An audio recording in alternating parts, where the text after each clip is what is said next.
Hi there, everybody. It's Fred Thomas, and you are watching Rideable TV, the home of all things bike, frame and wheel, and AD bikes. And today we are exploring who the corporations are that sponsor World Tour pro cycling teams.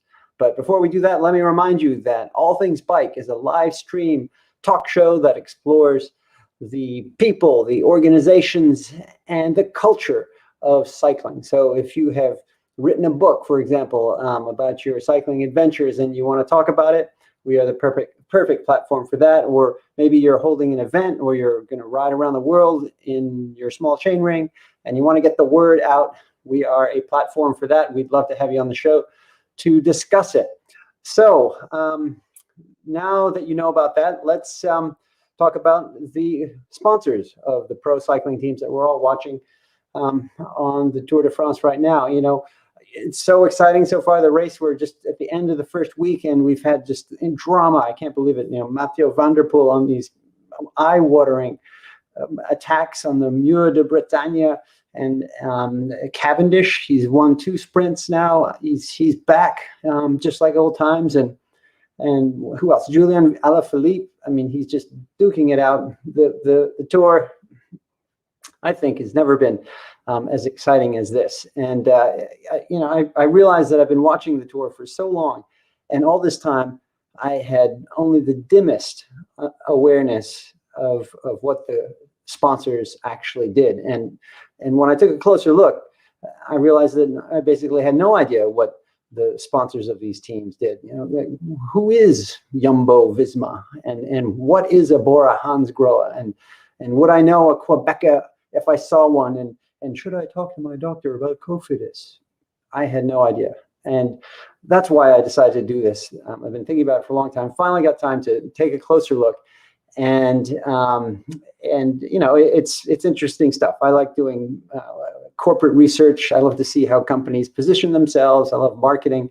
So this was an interesting exercise for me, but it's also for you. So you've got something to look at on rest days when you're sort of looking around for a video about the Tour. So we got a presentation, and I'm going to go through the first part of it and just talk about the observations and the overview.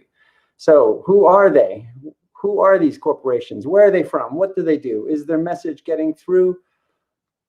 Well, I went through all those sponsors, and turns out there are 41 sponsors from 20 countries. 50% of the sponsors are located in 3 countries: France, Belgium, and Germany. And I think that is understandable given that almost all the racing happens in Europe. So all the sponsors are from Europe, and they are concentrating their marketing resources in those markets. 44% of the sponsors operate in consumer products, airlines, engineering, supermarkets, bike companies, automotive, petrochemicals, hospitality, telecommunications, e-commerce. There are many sponsors in many different sectors. You have 36% of the sponsors that focus on housing, business to business, and financial services. So there's a great concentration in those 3 sectors. And finally, you have 20% of the sponsors who are nonprofit organizations. They're countries or they are national lotteries. So the observations I was able to make from this, and I'm sure you'll make your own.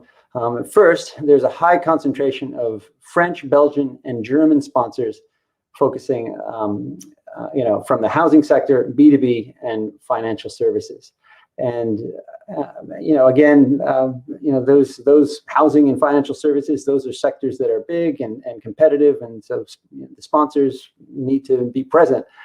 The second observation is there's a lot of regionalization. So there are French financial services companies, and then there are Dutch supermarket chains, and there are Belgian building supply companies, and Spanish telecoms, and that's all fine and well. But if you are in Italy, for example, you are probably not going to obtain French financial services, and if you're in Denmark, you're probably not going to obtain Spanish telecom services. And Similarly, if you're in Germany, you're probably not going to go to the Netherlands to do the groceries. But I think all the sponsors take the view that people move around, and they want to raise the profile of their organizations in all these markets.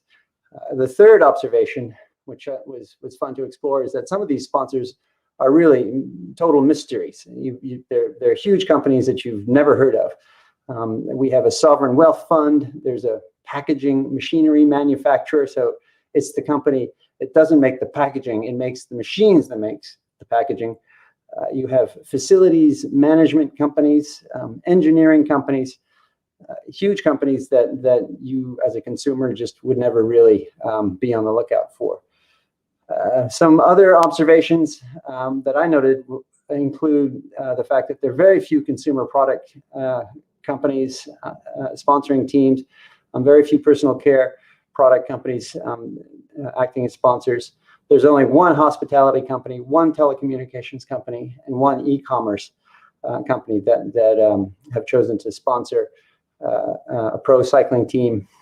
There is an absence of global corporations like Unilever, Procter & Gamble, Nestle, Hilton, Marriott, these huge companies that have products and services available all over the world. They're absent. There's also no beer companies, no beverage companies, and no cable service providers sponsoring the teams.